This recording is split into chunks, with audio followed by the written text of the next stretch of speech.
Sejam bem-vindos ao programa Questão de Direito. O programa Questão de Direito é uma idealização do curso de Direito da Univale, em parceria com a TV Univale. O programa Questão de Direito, nós estamos trabalhando ele no molde em que nós aliamos a pesquisa, a extensão e ao conhecimento prático, conhecimento popular. A nossa intenção aqui não é discutir os temas jurídicos que são tratados aqui de forma muito culta ou de forma muito jurídica, com termos técnicos.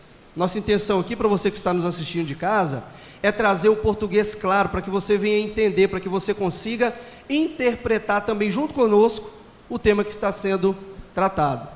Nós temos aqui, do nosso lado direito, o aluno do curso de Direito, o aluno Mauro, do 5º período do curso de Direito da Univale. Nós temos aqui à minha esquerda o doutor Tiago Colnago. Doutor Tiago Colnago, ele é juiz da Vara de Execuções Penais e também juiz eleitoral. Seja muito bem-vindo, doutor Tiago. E nós temos também a professora, doutora Eliana Marcolino. Ela é professora também no curso de Direito da Univale e também professora no curso de mestrado da Univale. E nós temos aqui na nossa plateia alunos do 8º período e do 4º período e também do 5º período do curso de Direito da Univale. Pessoal, o tema que nós vamos abordar hoje, em continuidade ao tema que nós discutimos no outro programa, que nós temos por tema global, política e sociedade, hoje nós vamos trabalhar um pouco a questão do voto. O voto tem gerado tanta polêmica, tantas dúvidas, tantas discussões nas esquinas, nas escolas, nas casas, ou seja, onde tem um ajuntamento de pessoas. E a discussão que nós queremos trazer aqui é com relação a essa situação do sistema jurídico brasileiro do voto, sendo obrigatório. Uns defendem que deveria ser facultativo, outros dizem que não, muito pelo contrário, o sistema obrigatório é o sistema que, de fato, traz uma melhor situação jurídica. Então, nós vamos iniciar aqui pelo nosso ilustre juiz, inclusive é juiz de direito, doutor Tiago. Doutor Tiago, nós temos essa discussão feita, principalmente no meio acadêmico, da questão do voto. E tem pessoas que dizem o seguinte: o voto obrigatório, ele fere a Constituição Federal, porque ele tolhe o direito do cidadão de ir e vir. E aí, o que o senhor acha? O que o senhor tem a dizer para a gente sobre isso, doutor Tiago? É um prazer poder falar com todos. E essa é uma questão bastante discutida, mas os que sustentam que o voto deva ser mesmo obrigatório no Brasil têm como principal argumento a imaturidade da nossa democracia. Já aqueles que sustentam que o voto haveria de ser facultativo se fundamentam justamente nisso, no fato de que, ao obrigar o voto, o Estado acaba por ferir um direito do cidadão de não votar. Independentemente da opinião que se possa ter sobre isso, é muito importante perceber que o Estado brasileiro se marca por isso. Se marca por tutelar muito profundamente liberdades individuais do cidadão. Lembre-se, por exemplo, que divórcio, casamento, são ainda hoje matérias submetidas no regime brasileiro à intervenção judicial, quando em muitos países mais desenvolvidos, por assim dizer, essas questões já são integralmente submetidas à liberdade das partes. Pouco há de intervenção judicial nesse tema. Então, me parece que, politicamente, o tema pode ser muito discutível, mas, juridicamente, tornando a questão muito clara, a Constituição deliberou pela obrigatoriedade de voto. E essa é uma posição que é reflexo de uma postura estatal brasileira, de intervir muito profundamente na vida individual de cada um. Perfeito.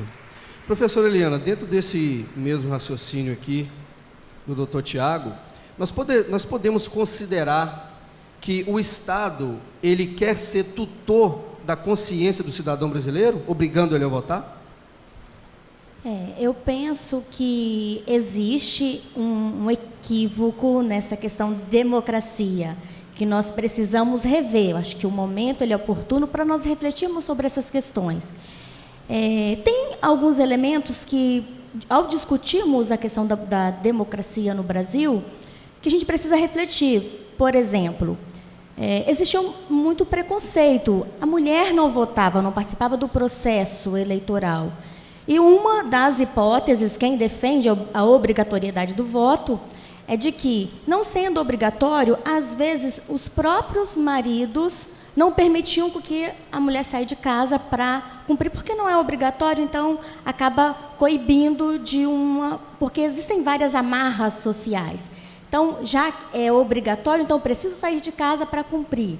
Mas são as contradições. Eu vejo que, na verdade, nós teríamos maior ganho se o processo ele for opcional. Então, nós precisamos acreditar que o cidadão ele tenha maturidade o suficiente para compreender que a política é algo importante na sua vida.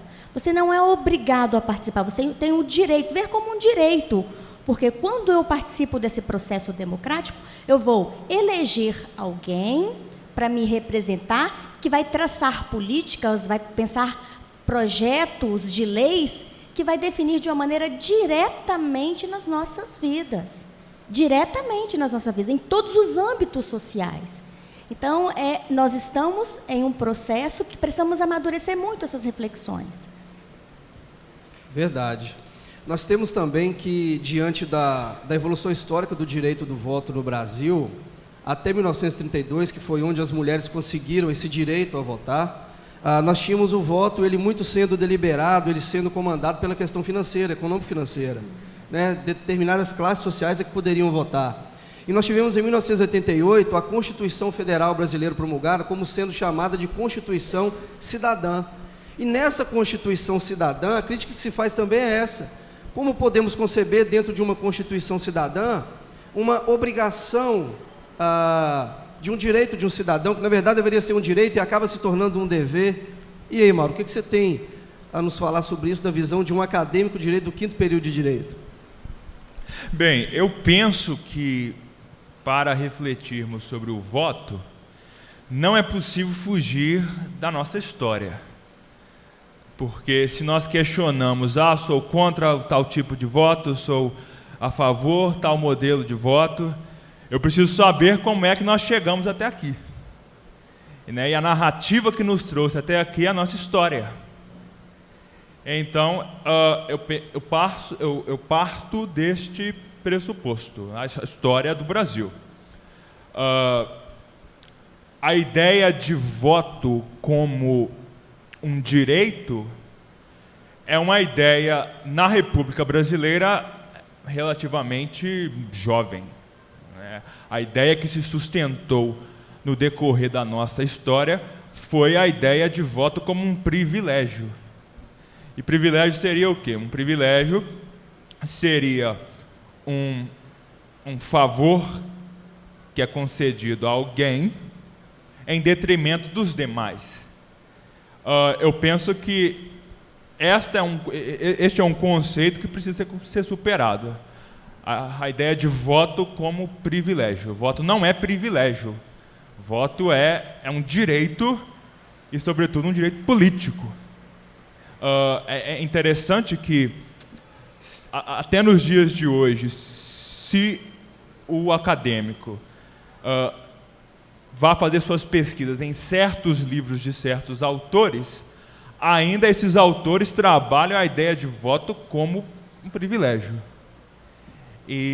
Então eu parto desse pressuposto, né? Voto não é um privilégio, porque se eu falo em privilégio, eu suponho a ideia de uma aristocracia, por exemplo, né? Porque se uns têm favor em detrimento dos demais, eu não posso falar em república.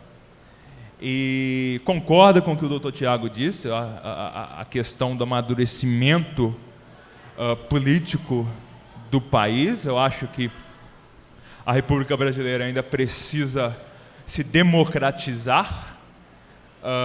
Então, esse é o pressuposto que eu procuro trabalhar dentro do debate acadêmico. Perfeito, muito bacana. Dentro desse mesmo prisma, dessa mesma ótica, a gente tem ali contido na Constituição Federal do nosso país uma informação que é um princípio muito valioso para nós cidadãos brasileiros, que é aquela situação que nos diz, doutor Tiago, que todo poder emana do povo. Só que me parece, ou pelo menos para as pessoas que estão na rua, quando a gente entra em algum debate, ou quando nos questionam com relação a isso, o poder emana do povo, mas o Estado, na hora de votar, ele nos impõe. Então, esse princípio constitucional que diz que eu, enquanto povo, enquanto cidadão brasileiro, eu vou escolher as diretrizes do país, fica um pouco jogado de lado. Como é que fica essa situação, doutor Tiago? É interessante esse ponto de vista, e aí, sob o aspecto histórico já, há de se lembrar, primeiro, que o voto não é a única forma de exercício do poder direto pelo povo. Mais do que isso, o voto não é a única ferramenta de participação política da população, e nós temos muito esse mau hábito, a meu juízo, de vincular participação política da população a voto, e justamente por esta concepção de que a população brasileira precisa participar da administração política de seus próprios interesses por meio do voto, houve na Constituinte a acolhida da posição de voto obrigatório. E isso é muito comum se nós pararmos para perceber que, falando sobre o aspecto contemporâneo e numa visão mundial, os países que têm histórico de votos obrigatório são, em sua imensa maioria, países que ultrapassaram há pouco tempo um regime ditatorial, militar ou não, mas ditatorial. Se nós pararmos para perceber sobre o aspecto comparativo, essa é uma realidade. De outro ponto, aqueles países que têm um histórico democrático mais antigo são países, em regra, de voto facultativo. O que me parece também que muitas vezes não é avaliado é que, quando se entra nessa discussão de voto obrigatório ou voto facultativo, e aí, apesar de todo o poder emanar do povo, me parece que o Constituinte deliberou por prever pelo menos um instrumento de participação obrigatória da imensa maioria da população. A proposta do Constituinte foi, de um lado, fazer com que a população participasse, mas, de outro lado, evitar que nós tivéssemos um problema, e esse problema seria muito comum pela imaturidade da nossa democracia, consistente na falta de legitimidade dos eleitos. Vamos lembrar que, em boa parte dos países onde o voto é facultativo, há, em várias situações, uma crise de legitimidade dos eleitos. A quantidade de pessoas participantes do pleito é tão pequena que se questiona qual é a legitimidade daquele sujeito que foi eleito para exercer uma função tão relevante. De modo que é evidente que todo o poder emana do povo, mas é evidente também que a Constituinte, baseada na norma hipotética fundamental tão falada por Kelsen e por todos nós, ele quis exatamente fazer isso, exigir que a população participasse ao menos naquele momento. Pelo menos a cada 2 anos a população terá que se manifestar, mesmo que passe outros 2 sem se manifestar. Perfeito. Nós temos agora algumas perguntas dentro disso que já foi discutido aqui, porque a partir do momento que a gente dá as informações, que a gente discute as ideias, eu acho interessante que aí é que surgem as perguntas. E essas perguntas, elas acabam por fomentar mais a discussão. E a nossa intenção aqui nesse programa, para você que está em casa nos assistindo, é exatamente essa. É fomentar a discussão, é fazer com que você participe do processo político brasileiro enquanto cidadão, porque a política, ela reflete dentro da sua casa, a política reflete na vida da sua família, dos seus filhos, dos seus netos, dos seus bisnetos, pensando nas futuras gerações. E dentro desse critério, nós temos aqui algumas perguntas aqui dos nossos alunos com relação a esse tema. Vamos a elas. Olá a todos, meu nome é Caetano, sou aluno do 5º período de Direito, e eu gostaria de perguntar aos participantes da banca se a questão do voto obrigatório, ela seria contrário ou não à democracia? Qual seria a opinião de vocês? Vou começar aqui pela nossa nobre doutora Eliana. Eu não vejo como contrária, eu vejo como contrária à proibição. O cidadão ser proibido de votar seria como contrário, mas eu chamo de limitação. é uma limitação do processo democrático. Então, conforme o doutor falou, eu acho que é extremamente pertinente, estamos em um processo de amadurecimento, de crescimento da nossa democracia. E pensar nesse processo de amadurecimento é pensar que nós vivemos política. Então, dentro das nossas famílias, eu acho que esse papel da universidade, de estarmos aqui dialogando com os alunos, com você que está em casa, sobre a questão política, é extremamente importante. Por quê? A democracia política, ela se faz no cotidiano. Não é somente nesse período eleitoral. A maneira com que é feita acaba tornando o processo cansativo, exaustivo e até irritante. Esse período de campanha acaba havendo uma rejeição por parte do cidadão. Então, o candidato ele passa gritando na porta da sua casa. A televisão você consegue desligar o botão. Agora, nas ruas, não. Se o processo ele for diferente, aí cada um tomar a sua responsabilidade, pais, discutir a questão do orçamento familiar é uma questão que pai, mãe, filhos devem participar do processo. Na escola, na universidade, existem decisões que são políticas e que nós não as vemos como políticas. E esse debate, ele deve ser contínuo. Então, faz parte do nosso cotidiano. E aí gera um amadurecimento. Eu não posso olhar para o outro como um ser incapaz e que você deve ser obrigado a participar. Eu sou inteligente o suficiente quando eu me sinto parte da nação. E que alguém que vai me representar é alguém que vai pensar em projetos que são importantes para a minha vida. Então, quando eu abro mão, no caso do voto obrigatório, a pessoa vai até as urnas, mas faz o voto de protesto. Eu vou protestar, eu voto nulo, eu voto em branco. Isso significa que eu estou atribuindo para o outro a responsabilidade de escolher alguém para mim. E essa democracia, ela é muito interessante, mas nós corremos um sério risco. Por quê?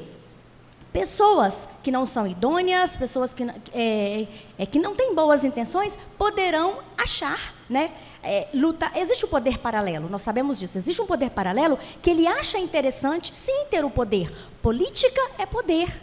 E o poder, ele pode levar uma nação a grandes catástrofes. E nós, cidadãos, somos responsáveis pelo melhoramento, pelo crescimento ou também pela tragédia da nossa nação.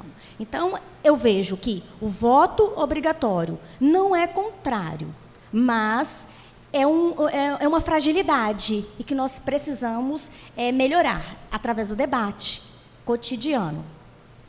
Fato é que essa questão de democracia ela envolve a participação popular, inclusive no debate. E já já nós voltamos com o próximo bloco, discutindo mais ideias, trazendo questionamento dos participantes. Você que está em casa aí, não saia daí, nos aguarde, nós voltamos já.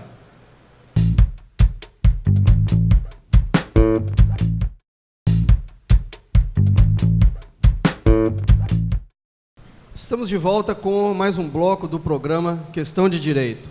Continuando discutindo o tema voto, obrigatório ou deveria ser facultativo? O sistema jurídico brasileiro, político nessa questão, ele é o mais adequado? Não? Vamos continuar discutindo essas questões. E nós paramos aqui no primeiro bloco com uma pergunta muito interessante. O voto, ele favorece a democracia? Obrigatório, sendo obrigatório, favorece a democracia ou não? Eu queria manter nessa mesma linha de raciocínio para que você de casa não perdesse a linha do pensamento jurídico que nós estamos construindo aqui. E eu queria iniciar esse segundo bloco com o doutor Tiago Conago. E aí, doutor Tiago, favorece ou não a democracia o voto obrigatório? Essa é uma questão, como eu disse na primeira manifestação, política. O país, e aí não são deputados e senadores no Congresso Nacional quem devem decidir isso. Me parece que essa é uma decisão do país. Sob aspecto integralmente pessoal, a minha opinião é de que o país está preparado politicamente para adotar o voto facultativo. Nós vivemos mais de 20 anos de uma democracia, nós já fizemos algo que muitos países democráticos há séculos não fizeram, que foi um processo de impeachment, e mais do que isso, nós precisamos outorgar ao cidadão o encargo de participar. Eu vejo isso muito como aquela situação do pai que cria o filho adolescente e em determinado momento chega na seguinte situação: bom, hoje é o dia de eu levá-lo à festa, hoje é o dia que eu devo deixá-lo ir à festa. Trazendo isso para o voto, me parece que nós chegamos no dia em que o pai deve deixar o adolescente ir à festa sozinho, com suas próprias pernas. Então, me parece que politicamente é hora de se adotar o voto facultativo. Sobretudo porque crise de representatividade que o voto facultativo sofre em determinadas situações, nós também muitas vezes vivemos quando votamos sob aspecto obrigatório, escolhendo entre candidatos que muitas vezes não nos atendem. É verdade que as penalidades pecuniárias impostas pela Justiça Eleitoral são praticamente irrisórias, mas elas estabelecem dificuldade ao cidadão. E mais do que isso, o cidadão leigo não tem conhecimento de quão irrisórias são essas penalidades. Ele tem a informação de que o voto é obrigatório, ele tem que votar. Ele não questiona, ele simplesmente vai. Então, sob aspecto pessoal, me parece que nós estamos preparados para tornar o nosso voto facultativo. Interessante. Interessante a discussão trazida aqui pelo Dr. Tiago, porque nós temos visto um movimento no Brasil, nesses últimos tempos, que é o chamado não me representa. Eu tenho certeza que vocês lembram disso, você que está nos assistindo, isso é muito comum nas páginas de Facebook, nas mídias sociais. O sujeito não concorda com determinada postura de um político e ele vem externa dizendo, esse político não me representa. Só que tem um problema, ele representa a maioria e nós vivemos no Estado democrático de direito. Por conclusão lógica do nosso processo, esse político representa sim. E aí, Mauro, o que você vê, como é que você vê essa situação da democracia, essa questão dos políticos que não nos representam, o voto obrigatório, favorece ou não a democracia nesse contexto e nesse sentido? Veja bem, eu penso que essa discussão se dá em torno de um dogma que o senso comum sustenta, que é o dogma de que confunde a democracia com uma espécie de anarquia conceitual, isto é, as pessoas pensam, eu vivo em um Estado democrático, se eu vivo em um Estado democrático, ninguém me pode obrigar a fazer nada. Isso não é democracia. Quando nós decidimos nos organizarmos como sociedade de uma forma democrática, nós assumimos certas responsabilidades. Não é? A democracia cobra o seu preço. Isso é algo que as pessoas talvez não compreendam. Eu não sou, em uma perspectiva pessoal, não sou muito fã dessa ideia de democracia apenas como uma abstração, apenas como um conceito. Nesse sentido, eu defendo muito mais um pensamento, por exemplo, de um democrata, um filósofo democrata alemão, chamado Habermas. Ele fala de democracia procedimental. Não é? Como é que eu faço democracia? Eu faço democracia tendo um procedimento, eu faço democracia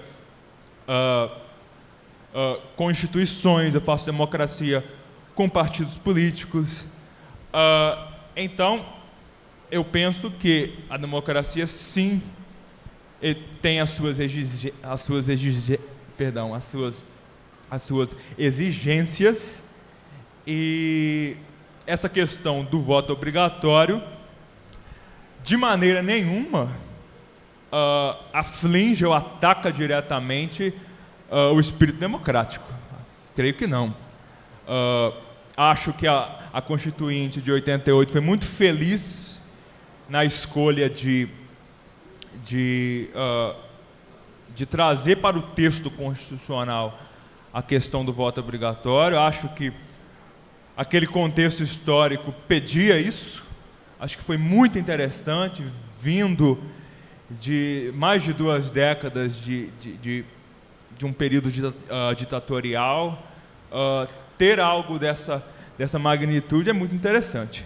Eu queria lembrar uma coisa, terminando aqui a minha consideração, que os que atacam o voto obrigatório se esquecem que o voto tirou da exclusão da sociedade brasileira milhões e milhões de pessoas. O voto obrigatório que eu estou dizendo. Pessoas que, num determinado momento, não eram nada para os poderosos, mas que passaram a votar. E quando elas passaram a votar, o voto nesse sentido, os políticos tiveram que começar a dar ouvido a essa gente. Não é? Então, eu sou um fã do voto obrigatório. Gosto de ver o voto obrigatório até como um instrumento pedagógico da democracia, apesar de essa ser uma vertente debatida por muitos, atacada por muitos, né? Alguns taxam essa vertente de tradicionalista, de paternalista. A discussão que o Dr. Tiago traz, interessante, não é? Estaríamos ou não estaríamos prontos para um modelo de voto facultativo? Acho que essa é um problema que nós precisamos pensar como cidadãos, não é? Mas, de qualquer forma, acho que o debate é riquíssimo e muito interessante. Douglas. Muito bacana. Sim, professora, fica à possível? vontade. Eu acho que você trouxe algumas provocações interessantes aí para a gente. Eu concordo que nós precisamos pensar que o conceito de democracia, a gente tem que pensar cidadania, né? Cidadão, ser cidadão.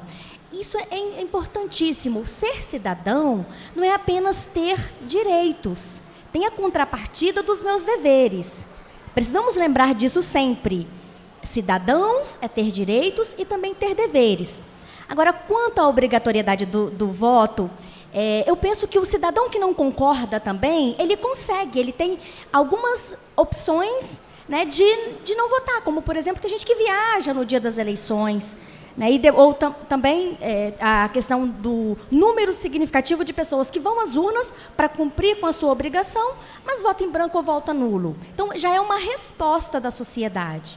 E a gente percebe essa resposta nos resultados, nos números após as eleições. Então, eu concordo que precisamos pensar que ser cidadão implica nós termos a nossa responsabilidade. E política não é só votar, não acaba aí. Aí é que começa o processo. E aí é que está o nosso equívoco. Eu escolho alguém para me representar e, né, acabo por confiar totalmente nele e não acompanho o procedimento. Infelizmente, a gente tem aquelas pessoas que não se abstêm do direito de voto, né? Ou do dever de votar, dentro dessa ótica que nós estamos discutindo aqui, mas que também fazem pouco caso com relação ao candidato que foi eleito. Ele não fiscaliza, depois ele não quer saber qual que é a contraprestação que esse candidato no primeiro momento e eleito no segundo momento vai trazer para a população, se realmente vai defender as ideias que ele disse que iria defender. Então, de fato, eu concordo que a gente precisa sim amadurecer o processo. Dentro dessa questão do amadurecimento, e a gente passa pela ótica da indagação, da dúvida, do questionamento, nós vamos a mais uma pergunta aqui, de mais um colega nosso, estudante de Direito, do curso de Direito da Univale. Olá a todos, meu nome é Duane, eu sou acadêmico do 8º período do curso de Direito. Em cima do que está sendo discutido, foi falado, o doutor Tiago explanou, o Mauro também falou e a doutora também expôs um pouco sobre o Brasil está se preparando para um voto facultativo. Mas, para deixar um pouco claro, a quem serviria o voto obrigatório? A quem ele serve, exatamente? Pergunta intrigante, interessante e dosada de muita subjetividade. Eu vou começar aqui pelo nosso ilustre doutor Tiago. Sob o aspecto histórico, o voto obrigatório serviu pedagogicamente, como o Mauro disse muito bem, para instruir uma população que passou décadas sem o hábito de participar politicamente. A gente tem que lembrar que no período ditatorial do Brasil, participar politicamente significaria manifestar apoio ao governo ou incorrer em crime. E, no mais das vezes, incorrer em crime no regime militar contra o governo significaria deportação, prisão ilegal e por aí vai. Então, nesse aspecto histórico, o voto obrigatório serviu muito à população brasileira. Isso é muito claro. De outro lado, à medida que a população assume uma maturidade democrática, assume meios de participação mais efetivos na administração de seus próprios interesses, me parece que o voto obrigatório deixa de atender os interesses da população, porque começa a tolir a liberdade que ela tem de votar. Esse é o ponto de vista meu, pessoalmente, atual, de que nós estamos num contexto de amadurecimento que exige que o país decida por esse passo. Talvez a maioria da população ainda não ache que esse seja o momento. E aí, esse momento terá que ser postergado. Mas toda eleição haverá sempre essa discussão. Professora Eliana. Eu penso que realmente a sociedade brasileira ela já teve benefício, sim, acho que já falamos sobre esse processo histórico. Então, a sociedade já colheu frutos, mas eu vejo que nós já estamos em um outro patamar. Estava discutindo com os alunos na sala outro dia sobre essa questão de democracia. Eu perguntava, de certa forma, assistir a aula, para alguns, acaba sendo obrigatório, porque eu tenho que fazer uma chamada, você tem que assinar uma frequência. E vocês, alunos, sabem que assistir a aula é importante. Mas se a gente não fizer a chamada, tem aluno que paga, estamos em uma instituição que é particular, ele paga a mensalidade, mas não comparece às aulas. Mas não é contraditório? Se fôssemos muito democráticos, tem alunos que não participam, no mínimo que é 75%. Então, em alguns momentos, a obrigatoriedade, ela acaba se tornando necessária. E tem aluno que fala, poxa, se eu não tivesse assistido essa aula, eu teria perdido esse conteúdo. Então, a questão de você insistir até chegar a um nível, eu acredito que nós precisamos fazer uma revolução intelectual. O que é essa revolução intelectual? É o sujeito, quando ele chega a uma certa maturidade, ele tem uma maturidade intelectual ao ponto de não precisar fazer chamada.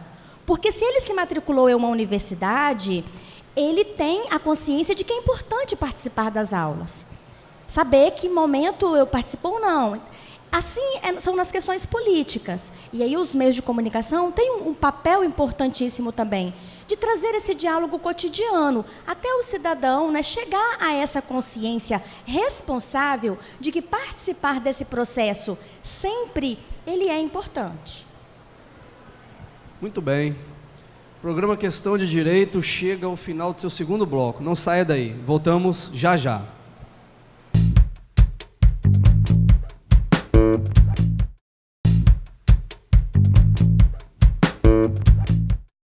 Estamos de volta com o terceiro bloco do programa Questão de Direito.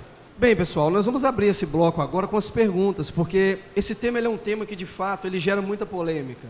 Não é à toa que nós estamos trabalhando esse tema no atual momento brasileiro. Nós estamos entrando nas eleições, nós estamos em campanha política. Eu tenho certeza que, como já foi dito aqui no primeiro bloco, a professora Eliana colocou muito bem aqui, você está no sossego da sua casa, querendo assistir o seu filme, a sua novela, querendo conversar em família, no horário de almoço, no horário de jantar, e passa aquela ilustre propaganda política com aquela musiquinha que a gente não sabe de onde eles tiram inspiração para aquilo ali. Então isso tem trazido revolta, isso tem trazido dúvida, é momento de fazer uma reforma política ou não, e nós estamos discutindo isso à luz da questão do voto, obrigatoriedade de voto. Eu queria já abrir para o terceiro bloco com perguntas da nossa plateia, do nosso auditório. Bem, meu nome é Verônica Oliveira, eu sou estudante do 4º período de Direito, e eu queria perguntar aos nobres convidados, dado a proximidade do período eleitoral, a gente ainda encontra muita gente que ainda não escolheu em quem votar. E eu pergunto, a obrigatoriedade do voto não seria o motivo pelo qual muitos brasileiros têm votado nulo, ou pior do que isso, têm optado por votar em qualquer um? Muito interessante essa pergunta. E eu começo aqui pelo Dr. Tiago. Me parece que não. O estudo dos extratos eleitorais indica muito claramente que o voto em branco, o voto nulo em geral, ele é muito maior na eleição nacional do que na eleição municipal. Na eleição municipal, em que o eleitor tem contato direto com o seu candidato, ele, em geral, escolhe alguém. O que me parece que há é, sim, uma grande quantidade de pessoas que ainda não atingiram maturidade no que diz respeito à participação popular. E aí acabam dando pouca importância ao voto. E isso se reflete não só em deixar de votar ou votar nulo, se abster de qualquer modo de participar do processo, como também isso se verifica, por exemplo, na participação popular no voto com motivos pessoais. Aquele que vota em alguém porque é amigo de não sei quem, aquele que vota em alguém porque outra pessoa pediu o voto, não porque conheça a plataforma, proposta, histórico de vida, mas vota sem saber a importância do voto. Essa ainda é uma realidade na nossa população, muito provavelmente, a meu sentir, fruto ainda de um desenvolvimento desigual no que diz respeito às regiões do país, que acaba refletindo em nível de instrução, nível de renda em cada região do país, e de modo que eu, pessoalmente, não vinculo esse tipo de situação ao voto obrigatório. E, todavia, eu não verifico nessa situação o voto de protesto. Assim, aquele que vota protestando. E nesse aspecto do voto de protesto, a gente não pode deixar de lembrar nunca uma eleição para prefeito da cidade no Rio de Janeiro, ocorrida na década de 90, se eu não estou enganado, em que ainda não se usava a urna eletrônica completamente. Agora, que não se usava a urna, eu já não sei se era 90 ou 80. Eu estou ficando velho, né?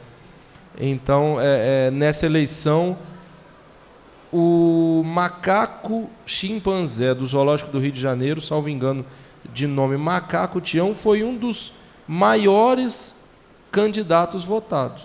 Era um macaco. Esse, sim, é um voto de repúdio. A pessoa que vota nesse sentido, ela não desconhece a importância da participação popular. Ao contrário, ela manifesta o repúdio completo dela ao estado de coisas em que nós vivemos. Interessante. Nós temos mais uma pergunta, acho que nesse mesmo sentido, inclusive. Olá, meu nome é Samara Zilda, eu sou acadêmica do 8º período do curso de Direito da Univale, e a minha pergunta é, com a eleição do Tiririca, significa que o povo brasileiro não sabe votar?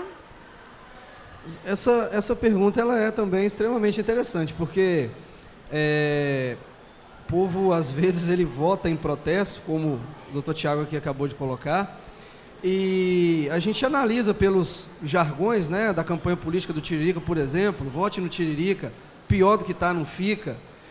E aí, às vezes, a gente tem uma noção totalmente equivocada do porquê de votar no cidadão daquele. Isso não seria meio que antidemocrático? De fato, ele não nos representaria, mas isso também pode representar uma democracia no sentido de uma revolta, de um repúdio a um sistema jurídico que não me atende. E nós vivemos um Estado democrático, nós já falamos sobre isso aqui, e temos que saber lidar com esse tipo de situação também. E eu repasso essa pergunta, esses comentários interessantíssimos à professora Eliana. Então, a gente está aqui em um momento de conversa, né? E nessa conversa tem alguns elementos que eu tenho refletido e quero compartilhar.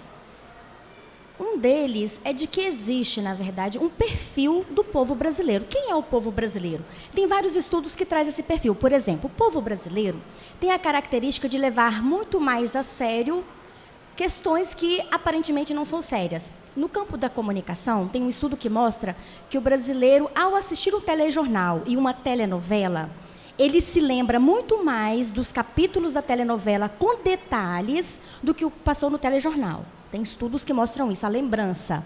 e de que muitas questões que são passadas na ficção, na mentira da telenovela, o povo brasileiro acaba levando para a realidade. Quando uma novela abordou o tema da violência contra a mulher, o número de denúncias nas delegacias de violência intrafamiliar aumentou. E isso é passado nos telejornais e, às vezes, essa repercussão ela não é tão intensa. Hoje, com o boom das redes sociais, principalmente o jovem brasileiro está muito conectado. E tem estudos que mostram como que é o comportamento do jovem nas redes sociais. Ele curte e compartilha e comenta muito mais as charges engraçadas do que aqueles posts mais sérios, mais didáticos. E aí, isso é o perfil do povo brasileiro. Então, vamos observar o comportamento do brasileiro nos estádios de futebol. Futebol é coisa séria? Para o brasileiro é. Nós sabemos que existe corrupção tanto no futebol quanto no carnaval, assim como no ambiente político. E muita gente justifica o seu pouco interesse ou desinteresse pela política porque tem corrupção. Só que nesses ambientes também existe a corrupção. E eu continuo sendo sócia e fiel ao meu time. Então, tem essa questão que é do perfil. A eleição do Tiririca, eu vejo que existe um preconceito e uma arrogância também por parte de uma elite brasileira, ao dizer quem vota certo e quem vota errado. E quando nós criticamos aquele que vota errado, nós falamos assim, o povo brasileiro, ele troca o seu voto por uma cesta básica. Gente, não é só por uma cesta básica. A cesta básica é a necessidade primária de muitos brasileiros, infelizmente. Mas tem muitas pessoas com um grau de escolaridade elevado que também vende o seu voto. A diferença é que o valor do meu voto, que já tem uma cesta básica, ele se difere de quem não tem. Então, a gente precisa pensar que o que é votar certo?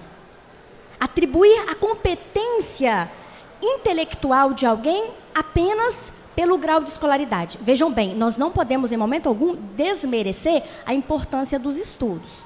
Agora, dizer que eu estou votando errado, simplesmente porque aquele candidato, a profissão que exerce é um palhaço, né? O que é um palhaço para a nossa sociedade? Então, ele tem a função de nos fazer rir, nos fazer brincar com coisa séria. Só a eleição desse personagem, o personagem Tiririca, ela provocou uma série de reflexões também, inclusive a atuação dele no Senado, que surpreendeu. Muitas pessoas, ele até falou, muitos votaram em mim pensando que eu fosse chegar aqui e ficar contando piada. Só que eu participei de todas as reuniões, de todos os procedimentos, enquanto outros candidatos se ausentam muito nas reuniões. Então, eu vejo que precisamos repensar um pouco sobre a nossa reprodução preconceituosa. O que é votar certo? Eu troco meu voto a troco de quê? Tem muitos interesses pessoais, sim, que envolvem nessas questões políticas. Então, eu acho que é isso, vou deixar para os colegas também falarem. Eu penso que romper com os nossos preconceitos, isso é importante. Dentro dessa mesma ótica da questão do voto de protesto, voto de repúdio, ou simplesmente também o fato de não votar, de não exercer esse direito ou esse dever, qual a sua opinião, enquanto acadêmico de direito?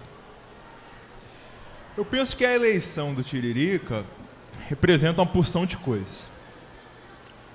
Mas não significa que o brasileiro não sabe votar. Até que eles foram lá e votaram e sabiam muito bem quem estavam votando. Por exemplo, a eleição do Tiririca pode representar uma forma de a população fazer-se ouvir, isto é, estamos dizendo,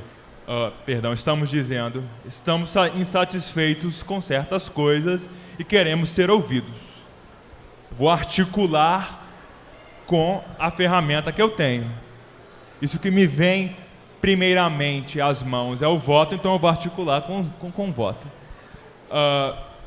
Agora, algo que a professora disse, que eu concordo, é a questão do preconceito.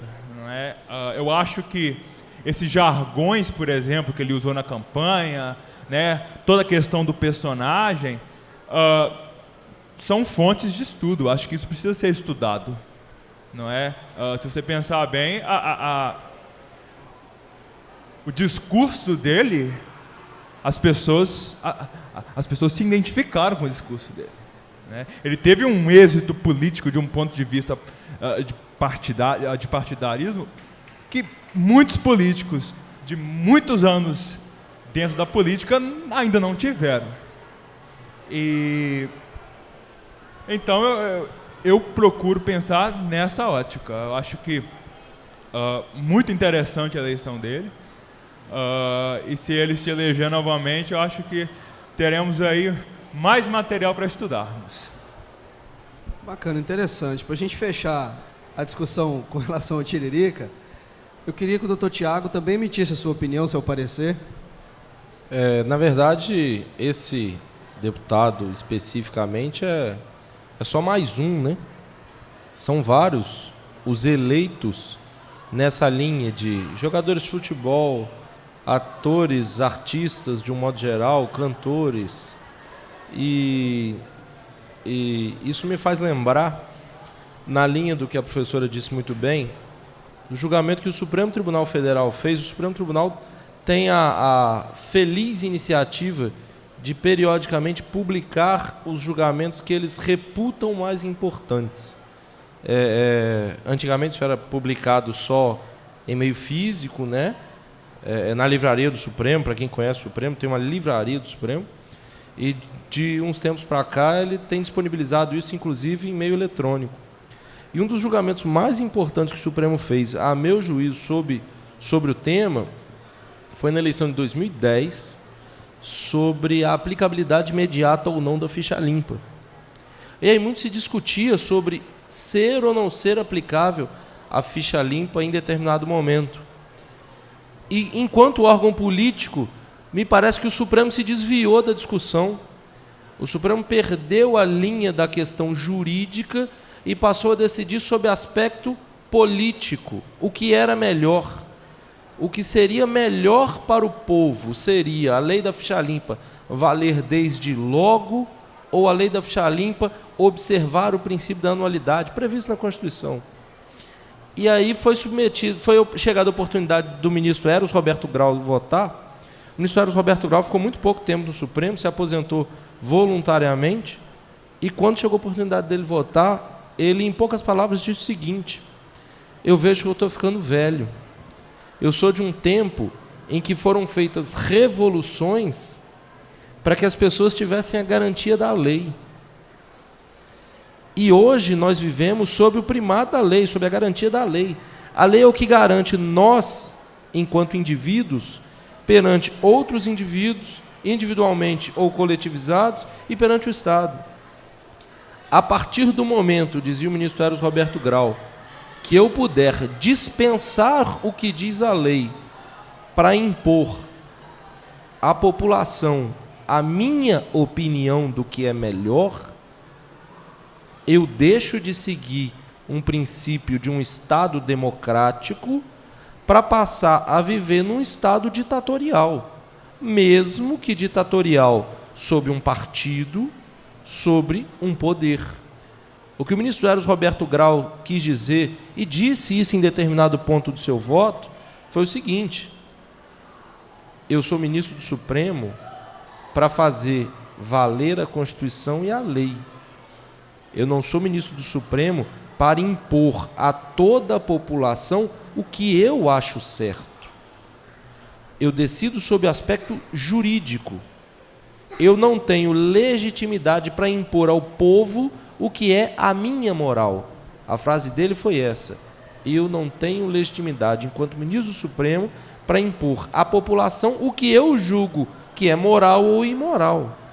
Logo, decidiu o Supremo naquela situação, seguindo o voto do ministro Eros Roberto Grau, que deveria ser observado o princípio da anualidade, ou seja, mesmo aqueles que eram tidos como candidatos imorais, deveriam ter os seus direitos observados, e participaram do pleito. De modo que Tiririca e outros tantos candidatos não refletem, a meu juízo, o voto de protesto. Eles refletem uma população que se vê representada naquele sujeito, muito mais do que em outras tantas pessoas que têm, às vezes, um grau de instrução melhor. E aí, nós temos que, observadas as obrigações da democracia, respeitar a vontade da maioria. Porque a vontade da maioria nem sempre é a que nos atende. E é extremamente significante para o espírito democrático do país ver um ministro do Supremo se curvar à população e dizer: se a população escolher, eu, enquanto cidadão, não mais como ministro do Supremo, tenho apenas que respeitar. Muito bacana. Nós criamos aqui essa discussão, pessoal, com relação ao voto, para que você que está em casa possa se manifestar, para que você pense, para que você analise os candidatos que estão aí. Fato é que dentro do seu direito subjetivo de votar ou não, você escolhe. Fato é que dentro de uma gama de candidatos que nós temos aí, de vários partidos políticos, você também tem uma opção para escolher. O que não pode é que você deixe de exercer seus direitos e também suas obrigações enquanto cidadão, enquanto parte da população brasileira, porque nós temos que o voto, ele vai influenciar. Nós temos que o voto, ele vai fazer a diferença na nossa vida, no nosso futuro, no nosso bairro, onde quer que seja. E nós temos essa situação tão colocada aí com vários candidatos por causa disso, né? Cada situação específica, cada classe social sendo representada, para que de forma democrática vençam aqueles que tiverem mais voto, vençam aqueles que forem melhor, ou que convencerem pelo menos a população a votar neles. Nós estamos aqui para isso, para fazer com que você desperte o pensamento, desperte a atenção para o momento que o nosso país está vivendo. Nós estamos chegando no momento de uma eleição, e temos a certeza que contribuímos aí para que você possa exercer o seu papel político também. O programa Questão de Direito, somente lembrando aqui para a gente finalizar esse programa de hoje, é uma idealização do curso de Direito. Nós estamos aliados à TV Univale, a nossa grande parceira nesse projeto, e nós estamos aqui não para discutir termos técnicos, não, nós queremos sim trabalhar a extensão, trabalhar a pesquisa científica, mas de uma forma com a qual a sociedade valadarense possa participar. Um dos papéis da universidade, inclusive, é esse. Um dos papéis, inclusive, do curso de Direito é esse: ser formadores de opinião. E nós estamos aqui para enriquecer o seu cotidiano, o seu dia a dia. É por isso que nós esperamos você no nosso próximo programa. Não perca a continuidade, estaremos falando também, trabalhando o tema global dos nossos debates aqui, que é ciência e política, e sociedade. Nós nos vemos no próximo programa. Até lá, um abraço a todos.